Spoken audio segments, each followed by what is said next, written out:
Ah oui, ah, c'est intéressant. C'est intéressant. Ah ouais, j'aime bien, c'est original. Et toi alors, qu'est-ce que tu faisais quand tu étais sur Terre?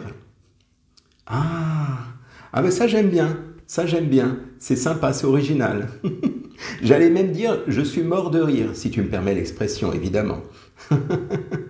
Ah oui, non, c'est bien. C'est bien. Bah, franchement, c'est sympa, hein. Ça me fait vraiment plaisir. C'est très sympa. Et vous alors? Ben oui, je suis en bonne compagnie là. Je suis en train de. On refait le monde, comme on dit. J'espère que vous allez bien. Oui, je dis on refait le monde parce qu'en fait, bah, je suis bien entouré. Je pose des questions sur ben, vous les voyez pas. Enfin, ce qu'ils faisaient avant d'être sur Terre, en fait. Voilà. C'est original. C'est vrai, finalement, on pourrait se dire, ben oui, mais à qui tu parles? Il n'y a personne. Ah, qu'est-ce qu'on en sait finalement? C'est vrai, c'est la question finalement en ce qui concerne l'éternité, en ce qui concerne, alors certains vont dire oui, les fantômes, les entités. Non, on va pas forcément parler de fantômes ou d'entités, mais de cette notion d'éternité. La flamme, on la voit pas bien, mais elle est là. La flamme représente l'éternité finalement. Vous savez, souvent on dit il y a toujours la flamme à l'intérieur de nous et quand il n'y a plus la flamme, c'est qu'on est mort. Mais en réalité, qui nous dit que la flamme, elle est vraiment éteinte à un moment donné? Donc voilà, je voudrais finalement, alors, attendez, je pose tout ça, vous parler de ça parce qu'en fait, je me posais une question et je voudrais vous la poser finalement. Qu'est-ce qui se passerait si vous saviez au fond de vous-même que vous êtes éternel? Quelque part, on pourrait dire increvable. Voilà. Parce que finalement, les limites que nous connaissons, les freins que nous connaissons, c'est par rapport à des peurs. Et souvent, c'est la peur de la maladie, la peur de la mort, je ne sais pas, la peur de la souffrance, de la prison, du PV. En ce moment, c'est ça surtout. C'est oui, mais j'ai peur. Seulement si vous savez que vous êtes éternel, que vous traversez, on va dire, finalement, toutes les vies, et même si vous mourrez, vous revenez quelque part. Ben, au final, de quoi avoir peur? Imaginez un petit peu que, en fait, là, on se sentirait libre, finalement. Libre de savoir que même si je meurs, c'est pas grave. Je ne sais pas si vous avez connu, en tout cas, moi, j'avais fréquenté, quand j'étais plus jeune, des salles de jeu. Et quand je jouais, on avait 3 vies dans les jeux. Alors on mettait, à l'époque c'était des francs, on mettait 1 franc, et puis on jouait, et puis à chaque fois qu'on jouait, eh bien si effectivement, ben, si le personnage était mort, c'est pas grave, il nous restait encore 2 vies derrière. Voilà, donc c'est sympa, puis à la limite, si on a encore de l'argent, eh bien de nouveau on refait vivre le personnage. Et imaginez que ce soit pareil pour nous. Et qui vous dit d'ailleurs que ce n'est pas comme ça? Finalement, c'est vrai, on peut se poser la question. Alors, il y en a beaucoup qui savent que, évidemment, oui, on est éternel, qu'il y a notre corps qui meurt, mais que nous, on est toujours là, quelque part. Et en fait, moi, je me disais, finalement, qu'est-ce qui meurt au juste, à l'intérieur? Quand vous êtes mort, est-ce que réellement, le vous, est-ce que c'est vous en entier, ou est-ce que c'est juste une partie de vous? C'est intéressant ça, c'est des questions philosophiques, je suis sûr que vous vous êtes déjà posé la question. Et en fait, par peur de la mort, est-ce que vous n'êtes pas en train de tuer finalement votre liberté? C'est la vraie question que je me suis posée. Parce que beaucoup de gens, par peur de la mort, de la maladie, je disais tout à l'heure du PV, voilà, j'ai peur. Par exemple, peur que la police m'arrête, peur d'attraper telle ou telle maladie. Et du coup, je m'empêche finalement de vivre. C'est un paradoxe, hein, parce que finalement, on a envie de vivre et du coup, on a peur. Donc finalement, on a peur. Alors par défaut, on va chercher quelque chose qui nous rassure, qui nous sécurise. Et au final, on est en train de tuer notre liberté. C'est bizarre comme paradoxe, parce que finalement, la vraie vie, c'est de se sentir libre, c'est de se sentir finalement, comme on dit, on se sent vivant, c'est nos cellules qui dansent à l'intérieur du corps, en fait. Et puis surtout que tout se passe bien dans notre esprit. Mais si vous êtes figé à l'intérieur de votre esprit par des peurs, par des inquiétudes, eh bien au final, est-ce que vous n'êtes pas justement, entre guillemets, comme des morts vivants, on va dire. Il y avait une chanson, je ne sais plus qui avait chanté, comment dire, la plupart des gens meurent à 30 ans et on les enterre 40 ans plus tard. Je ne sais pas si c'est pas Dutronc ou je ne sais plus. En tout cas, c'est pour vous dire que il y a une façon d'exister qui fait que parfois il y a des gens qui sont morts avant de mourir. Vous voyez, ils sont morts avant de mourir, alors qu'ils sont simplement, ils sont, comme on dit, des morts vivants, parce qu'ils sont morts de trop, ils sont morts de peur. En fait, on utilise ces mots-là, d'ailleurs. Donc, par peur de la mort, moi, je dis que c'est dommage de tuer notre liberté. Et ça serait important de pouvoir se dire, et finalement, si au lieu d'être focalisé sur la peur, l'inquiétude, comme j'ai dit, maladie, PV, souffrance, mal-être, etc., si je regardais plutôt du côté de l'amour, du côté de la joie, du côté de ce qui est vivant, parce qu'on peut regarder ce qui est mort, mais on peut regarder ce qui est vivant aussi. On peut regarder des gens éteints, des gens tristes, et se focaliser sur eux, tout comme on peut regarder des gens qui ont la joie de vivre, qui sont, en pleine forme, et ça existe, les deux existent. Finalement, c'est ça qui est bien dans la vie, c'est qu'on a le choix de regarder dans la direction que l'on souhaite. Donc on peut regarder tout ce qui est triste, tout ce qui est agaçant, tout ce qui est angoissant, tout comme on peut regarder des choses agréables, des choses joyeuses. Et c'est ça qui est curieux, c'est que finalement les deux se confondent dans la même vie. Ça veut dire que quand vous vivez une journée comme celle d'aujourd'hui, vous pouvez voir tout ce qui vous plombe le moral, et de la même manière que vous pouvez voir tout ce qui vous rend joyeux. Donc vous avez ce choix, c'est ça qui est merveilleux. Ça, c'est génial finalement. Plutôt que d'être dans l'évitement par défaut et d'être dans la sécurité pour dire « oui, mais tu comprends, moi j'ai peur de ceci, de cela, donc je m'empêche de… » Là, vous êtes en mode régressif, on va dire. Vous n'êtes pas dans l'évolution, vous êtes dans ce qu'on appelle l'involution. Les deux existent puisque les deux sont en même temps finalement, puisque il en faut, comme on dit, pour tous. Et donc, il y a des gens qui vont prendre une direction, alors que d'autres vont prendre la direction opposée. Voilà, donc l'idée, c'est vraiment de se dire, tiens, mais qu'est-ce que je veux, moi, au fond? Est-ce que je veux vivre dans la sécurité par rapport à des peurs, ou est-ce que je veux vivre dans la joie et, entre guillemets, prendre le risque de vivre? Parce que finalement, le risque, le jeu en vaut la chandelle, si vous voulez. C'est ça. C'est un peu comme si vous alliez sur un manège qui fait peur, mais vous avez des sensations super agréables, des choses qui sont même des fois excitantes, joyeuses. Et puis finalement, celui qui ne sera pas monté sur ce manège, finalement se dira « bon, t'es sûr, c'était sympa ?» et il ne saura pas ce que vous avez vécu. Vous voyez ce que je veux dire? Donc ça peut être exaltant pour certains et l'autre qui a peur ne va pas le vivre. Et peut-être qu'un jour il se dira « si j'avais su, je l'aurais fait parce que ça avait l'air de lui faire plaisir à lui ou à elle. » Donc voilà, c'est une question qu'on peut se poser. La question c'est quand on meurt, finalement c'est notre corps qui meurt. Mais est-ce qu'on est vraiment mort entièrement? C'est ça la vraie question. Par exemple, quand vous dormez la nuit, quand vous rêvez, est-ce que vous avez besoin de votre corps pour rêver? Le corps, lui, il est inerte, il est immobile. Alors évidemment, des fois, il y a des petites agitations, si c'est un cauchemar. Mais je veux dire, dans l'absolu, vous pourriez simplement rêver sans forcément avoir besoin de votre corps physique. Parce que là, vous n'êtes pas actif au niveau du corps. Je veux dire, la personne qui dort, c'est comme quelqu'un qui est mort, finalement. On la voit, elle dort. Puis bon, à part le fait qu'on la voit respirer, évidemment, mais je veux dire, sinon, comment ça se passe dans la nuit pendant que la personne rêve? Il y a pourtant beaucoup de choses dans un rêve. On fait des tas de choses.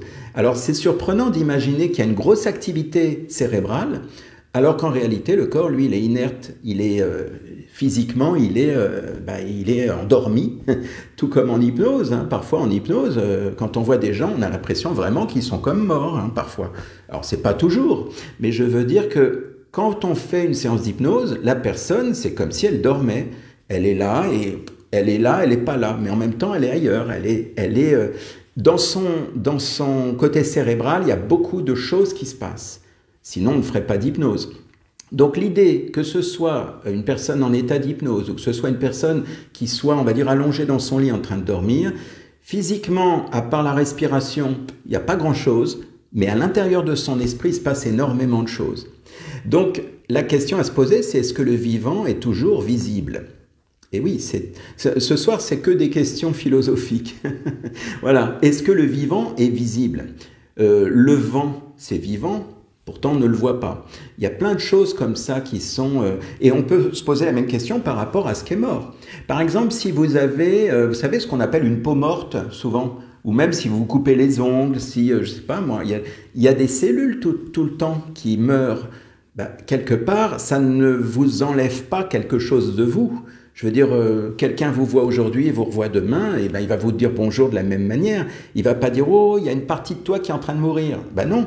Pourtant, en permanence, on a des renouvellements de cellules, ce qui veut dire que quelque part, on est à la fois vivant et mort. Bon, ça, dans la physique quantique, on le sait, qu'on est à la fois vivant et mort, en simultané, comme la lumière qui est à la fois allumée et éteinte, plusieurs fois par seconde. Et en fait, l'idée, c'est d'arriver à comprendre que les cellules de notre peau qui meurent, ben, je veux dire, on n'est pas là en train de dire « Oh mon Dieu, c'est dramatique !» Bon, ben non, c'est des parties de nous. Donc, l'idée, si on regarde à l'échelle de tout le corps en entier, lorsque votre corps meurt, eh bien, j'allais dire, ça n'est pas toute la personne que vous êtes qui meurt. C'est juste une partie de vous, c'est juste votre corps, finalement. Le corps, lui, il est inerte, il est mort, bon, il se décompose, malheureusement, c'est la vie, c'est comme ça. Mais qu'est-ce qui se passe au niveau de votre âme? Ça, c'est la question. Et c'est là où je reviens sur cette notion d'immortalité, de permanence. Il y a quelque chose aussi qui est important à voir, c'est que quand on regarde la mort par rapport à nos yeux, mais à l'extérieur. C'est jamais à l'intérieur de nous, puisque si nous, on observe la mort, c'est qu'on est vivant. Donc, quand vous regardez la mort, par exemple, quelqu'un qui est mort, ben, vous dites, oui, je suis triste parce qu'un tel est mort. Que ce soit une plante, un animal, un humain, eh bien, on regarde, mais quelque part, quand on est en train de regarder, ça veut bien dire qu'il y a un observateur. Et si j'observe, c'est que je suis encore vivant. Je sais, ça peut paraître bizarre, c'est presque, j'allais dire, la palisse, comme on dit. Vous savez, il y a la palisse, c'est par exemple, 5 minutes avant de mourir, il était encore vivant. Voilà, ou comme disait Coluche, je crois, c'est Coluche qui disait « J'aimerais bien mourir de mon vivant ». Voilà, bon, c'est amusant parfois les petites boutades là-dessus, je trouve que c'est marrant. En fait, l'idée, c'est que cette permanence de la vie, elle est au cœur de chacun. C'est-à-dire que quand vous voyez l'impermanence, c'est-à-dire ce qui fait que ça vit, ça meurt, ça vit, ça meurt, c'est ce que vous voyez à l'extérieur de vous. Mais à l'intérieur de vous, c'est permanent. Au moment où vous êtes mort, là, vous ne voyez plus, mais vous êtes mort, donc vous ne pouvez pas le savoir. Mais tant que vous êtes en train d'observer ce qui meurt ou ce qui vit autour de vous, prenons l'exemple des saisons, je vois un arbre, eh bien, il y a la vie, il y a la mort, je vois des choses qui vivent, qui meurent, qui bougent autour de moi. Ça, c'est le monde autour de moi. Et ce monde, je suis observateur de chaque cycle. C'est-à-dire, je vois vivre, je vois mourir, je vois ça en tant qu'observateur. Tant que je suis sur cette terre et dans mon corps, bah, j'observe effectivement tout ce qui bouge autour de moi. C'est en quelque sorte la loi, enfin les cycles de la vie et de la mort. Donc si je vois les saisons, je vois, tiens, on est en hiver, tiens, il se passe ça au niveau des arbres, au niveau de ou le printemps, l'été. Bien, j'assiste finalement visuellement à la vie et à la mort, mais ce n'est pas ma propre mort, c'est la mort de ce qui est à l'extérieur. C'est ça en fait qui est assez surprenant, c'est que finalement, on s'inquiète par peur de mourir, mais j'allais dire, tant qu'on est inquiet, on est encore là, on est encore vivant. Ça, c'est pas de moi, hein, c'est, comment il s'appelle, Épicure qui a dit ça.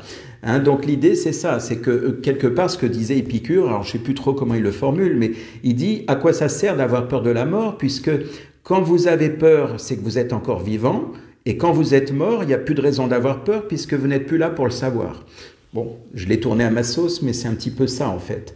Donc l'idée, c'est ça, c'est que quelque part, la solution, si vous avez peur par rapport à cette notion de mort, c'est de revenir à votre centre, puisque dans votre centre, vous sentez que vous êtes vivant. Vous sentez la vie à l'intérieur de vous. Quand vous êtes distrait par ce qui vit ou ce qui meurt autour de vous, ça vous rend malheureux. Si vous perdez un être cher, c'est normal, c'est triste, je veux dire, c'est la vie, c'est la vie et la mort. Si vous perdez un être cher, que ce soit un animal, un humain, eh bien, quelque part, vous assistez à... Mais quelque part, d'ailleurs c'est ce que l'on dit, on dit la mort, c'est triste plutôt pour ceux qui restent. Parce que ceux qui restent voient justement. Mais celui qui est mort, qu'est-ce que vous en savez s'il est finalement complètement, je sais pas moi, je sais même pas si on peut utiliser le terme triste. Non, si ça se trouve, il est complètement, il est en dehors de ce jeu de la vie. Et puis voilà, peut-être que tout va bien. On peut pas le savoir, hein, évidemment, moi j'ai pas fait l'expérience. Mais l'idée, c'est surtout quand vous êtes dans cette inquiétude, dans ce mal-être, dans cette angoisse de voir autour de vous l'évolution, puisque ça fait partie de la vie, que quelqu'un est naît, vit, meurt, et bien quelque part, le meilleur moyen de vous restaurer dans votre monde intérieur, c'est finalement de revenir à votre centre. De revenir à votre centre parce que c'est au cœur de vous-même que se trouve la vie. En fait, c'est un peu comme une roue. Et bien, dans la roue, il y a le centre. Et bien, le centre, lui, il est stable. Il est quelque part permanent. Alors que tout autour, ben, c'est un cycle. Hein. Et en fait, ben, l'idée, c'est ça. On a besoin de notre corps pour vivre l'expérience. On a besoin de notre corps. On parle du karma souvent. On a besoin de faire l'expérience dans la chair. Et c'est l'expérience ben, de la vie, mais aussi de la souffrance, aussi de toutes ces choses qui nous font évoluer. Tout ce qu'on vit en ce moment, eh bien, j'allais dire, on est dans notre corps pour le vivre. Et c'est vrai que quelque part, si on n'était pas dans notre corps, eh bien, on ne pourrait pas faire cette expérience. Et donc, on fait l'expérience de la séparation, on fait l'expérience de la souffrance, parce qu'on est dans un corps, on est, on va dire, incarné, et c'est par rapport à ça, finalement. La mort, finalement, c'est juste la mort de notre corps. La mort de notre corps, alors on peut aussi dire de notre identité, de notre personnalité, puisque c'est tout ce qu'on a, on va dire, tout ce qu'on a acquis ici, en fait. C'est-à-dire que lorsqu'on est né, on n'avait pas à ce moment-là la personnalité, le caractère, etc., notre identité. Donc j'allais dire, ça reste là, en fait. J'allais presque dire, c'est un peu comme nos vêtements, eh bien on ne les emporte pas avec nous, nos bijoux non plus, notre argent non plus. Donc en fait l'idée c'est ça, en tout cas c'est ma façon de voir, hein. Je ne vais pas la science infuse non plus, mais vous avez le droit de me dire ce que vous en pensez. En fait l'idée c'est ça, c'est de penser plutôt à une partie d'eux, mais pas nous en entier. Tout à l'heure je vous parlais d'une peau morte, bah, si y a une peau qui est morte, eh ben, c'est une partie de moi. Si on va dans la psyché, c'est pareil, par exemple, quelqu'un qui est dans la déprime. Quelqu'un qui déprime, c'est juste finalement certaines parties de lui-même qui sont entre guillemets mortes, parce qu'il n'y a plus la joie, il n'y a plus de vie. J'ai une partie de moi qui est morte, entre guillemets, parce qu'elle déprime. Et en fait, c'est jamais réellement mort, puisqu'avec l'hypnose, on arrive à restaurer tout ça, on arrive à réactiver, à réveiller, on va dire, la flamme qui représente l'amour, la joie, etc. Moi, j'ai souvent des gens qui me disent « Oui, j'ai perdu la joie de vivre, c'est mort, c'est fini. » C'est quelque part comme une mort. J'ai perdu la joie de vivre, j'ai perdu l'insouciance, etc. Mais en fait, rien n'est jamais perdu puisqu'on arrive à restaurer ça avec l'hypnose. C'est toujours à l'intérieur. Ça ne meurt qu'au moment où vous mourrez, vous, physiquement. Mais tant que vous êtes vivant, tout ce que vous avez connu à l'époque existe toujours en vous, puisque vous êtes là. Donc si quelqu'un dit « Oui, mais moi j'ai perdu la joie de vivre », eh bien, imaginez comme une flamme, on aurait l'impression qu'elle est éteinte alors qu'en fait, il y a encore de la braise. Et en fait, l'idée, c'est de raviver ça. Ça vous est arrivé, j'imagine, quand on fait un barbecue, vous savez, des fois, on a l'impression qu'il n'y a plus rien, il n'y a plus de flamme. Et puis tout d'un coup, on voit une toute petite lueur de braise, on souffle dessus et ça ravive tout. Pourtant, on avait vraiment l'impression que tout était éteint. Eh bien, voilà, c'est un peu ça ce qui se passe à l'intérieur de chacun de nous et je trouve ça beau finalement. Donc la mort, l'idée c'est de prendre conscience que c'est la mort d'une partie de nous, la mort de notre identité, comme je disais, de notre personnalité, de notre corps physique. Et donc, c'est pareil pour les cellules. Hein, quand les cellules du corps meurent, eh bien, l'observateur, lui, il est toujours vivant, en fait. Et puis, je voudrais finir ce direct par rapport, puisque c'est toujours en lien avec cette notion de cycle, le cycle des saisons, le cycle de la vie et de la mort. J'ai déjà évoqué ça dans certains lives, mais je voudrais le redire ici. C'est le cycle du donner et recevoir. Pourquoi? Parce qu'en fait, beaucoup de personnes donnent dans l'espoir de recevoir. Donc là, pour le coup, c'est une sorte de don, mais je donne, mais en espérant qu'il va me rendre l'appareil, etc. Alors, à l'échelle de la vie, en fait, ce n'est pas forcément « je te donne et tu me donnes ». Ce n'est pas forcément « tiens, je t'ai donné et toi, tu dois me rendre ». Ça, c'est ce qu'on croit dans notre ego, parce qu'on voit la personne On voit la personne à qui on a donné et de qui on voudrait recevoir. Mais le but d'un cycle, eh bien le cycle, le but du cycle, c'est qu'il y ait un échange énergétique. Et cet échange énergétique, c'est pas forcément parce que j'ai donné à Pierre que Pierre va me rendre. Le but, c'est que je donne et que moi, je vais recevoir, mais peu importe si je reçois de Paul ou de Jacques ou de je sais pas qui, du moment qu'il y a ce cycle entre donner et recevoir, du moment qu'il y a cette boucle qui permet finalement de créer un cycle. Donc c'est important de ne pas se laisser piéger par cette idée de dire j'ai donné et j'attends qu'il ou elle me rende. Parce que peut-être qu'il ou elle ne vous rendra jamais, mais que quelqu'un d'autre vous donnera. Et c'est ça quelque part la magie de la vie, c'est de savoir que le but, c'est que si vous regardez la personne, vous êtes fichu parce que vous allez peut-être attendre longtemps, parce que des fois, vous allez donner à quelqu'un et ce quelqu'un ne vous rendra jamais. Que ce soit un remerciement, de l'argent, un compliment, peu importe ce que c'est.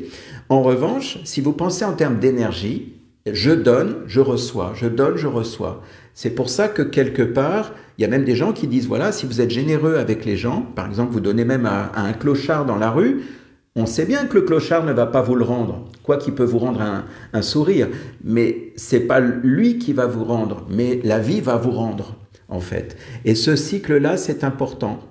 Et donc, quelque part, il y en a qui donnent pour exister, alors on peut dire ex à l'extérieur, hein, puisque exister, c'est finalement exister par rapport au monde extérieur. Eh bien, si vous donnez pour exister, eh bien, pour le coup, vous êtes en demande, vous êtes en quête, vous espérez que celui à qui vous allez donner va vous rendre. Et comme je vous disais, eh bien, c'est extérieur et c'est pas forcément la même personne.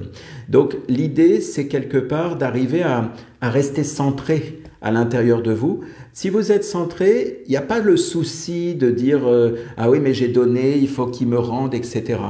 Si vous êtes centré, à la limite, vous sentez que c'est une énergie, je donne généreusement, je n'attends rien. Si j'ai un retour de la même personne, super, c'est génial, et voilà, tant mieux. Mais si ce n'est pas le cas, c'est pas grave, parce que vous savez que de toute façon, c'est une énergie, et ce que vous lâchez, vous allez le récupérer. Donc forcément, il y aura un cycle qui va se faire. Il faut se rappeler quand même que le cycle, eh bien, il crée un mouvement, et le mouvement, c'est la vie. Et donc vous ne pouvez pas, si vous gardez à chaque fois égoïstement quelque chose, eh bien là vous êtes plutôt dans quelque chose qui ressemble à la mort, justement. Je garde, je conserve, c'est en gros je bloque le cycle de l'échange de la vie. L'idée, c'est qu'il y ait un mouvement perpétuel, en fait, entre le donner et le recevoir. Voilà pourquoi je voulais parler de ces moments ces mouvements avec les cycles, parce que je considère que ça fait partie aussi de cette notion d'échange et de vie. Voilà ce que je voulais vous dire par rapport à ça. N'hésitez pas, hein, si le sujet vous plaît, si vous avez envie de l'enrichir, de le faire vivre, n'hésitez pas, vous pouvez commenter, il n'y a pas de problème, comme ça on peut échanger tranquillement, soit avec moi, soit avec les autres, puisque on peut parfois, chacun y met du sien, comme on dit. On est tous ensemble sur ce coup-là. Je vous dis à très bientôt, passez une bonne soirée et puis donc au plaisir d'un prochain direct.